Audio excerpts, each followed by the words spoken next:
Electoral ബോണ്ടുമായി ബന്ധപ്പെട്ട കൂടുതൽ വിവരങ്ങൾ പുറത്തുവിട്ട് തെരഞ്ഞെടുപ്പ് കമ്മീഷൻ 2019 ഏപ്രിൽ 12 സുപ്രീം കോടതിയുടെ ഇടക്കാല ഉത്തരവ് പ്രകാരം രാഷ്ട്രീയ പാർട്ടികൾ മുദ്രവെച്ച കവറിൽ നൽകിയ വിവരങ്ങളാണ് പുറത്തുവിട്ടത്. 2019 ശേഷം നൽകിയ ബോണ്ടുകളുടെ സീരിയൽ നമ്പർ വെളിപ്പെടുത്തുന്നതിൽ SBI മറുപടി നൽകേണ്ട സമയം നാളെ അവസാനിക്കും.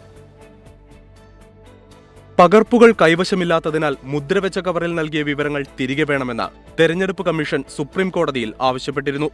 ആവശ്യം അംഗീകരിച്ച സുപ്രീം കോടതി പകർപ്പുകൾ എടുത്ത ശേഷം വിവരങ്ങൾ തെരഞ്ഞെടുപ്പ് കമ്മീഷന് കൈമാറി. ഇതാണ് ഔദ്യോഗിക വെബ്സൈറ്റിലൂടെ കമ്മീഷൻ പുറത്തുവിട്ടത്. 2019 ലോക്സഭാ തെരഞ്ഞെടുപ്പിന് മുൻപ് 1450 കോടിയുടെ ബോണ്ട് BJPക്ക് ലഭിച്ചു. കോൺഗ്രസിന് 383 കോടിയുടെ ബോണ്ടും ലഭിച്ചു. 2019-20 കാലയളവിൽ 2555 കോടിയുടെ ബോണ്ടുകളാണ് BJPക്ക് ലഭിച്ചത്.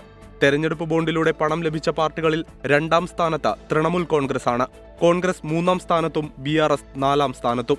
DMK പാർട്ടിക്ക് ലഭിച്ച 656.5 കോടിയിൽ 509 കോടി രൂപ സാന്റിയാഗോ മാർട്ടിന്റെ ഫ്യൂച്ചർ ഗെയിംസിൽ നിന്നാണ്. 2019 മുതൽ 2024 വരെ വിവിധ സ്ഥാപനങ്ങൾ വാങ്ങുകയും വിവിധ രാഷ്ട്രീയ പാർട്ടികൾ സ്വീകരിക്കുകയും ചെയ്ത ബോണ്ടുകളുടെ പട്ടിക കഴിഞ്ഞ ദിവസം തെരഞ്ഞെടുപ്പ് കമ്മീഷൻ പുറത്തുവിട്ടിരുന്നു. എന്നാൽ ഏത് കമ്പനി ഏതൊക്കെ പാർട്ടിക്ക് ബോണ്ട് നൽകി എന്നത് വ്യക്തമായിരുന്നില്ല. ബോണ്ടിന്റെ സീരിയൽ നമ്പർ എന്തുകൊണ്ട് പുറത്തുവിടുന്നില്ല എന്ന് സുപ്രീം കോടതി SBIയോട് ചോദിച്ചിരുന്നു. ഇക്കാര്യത്തിൽ മറുപടി പറയാൻ SBIക്ക് നാളെ വരെയാണ് സമയം അനുവദിച്ചിട്ടുള്ളത്. 24 ഡൽഹി.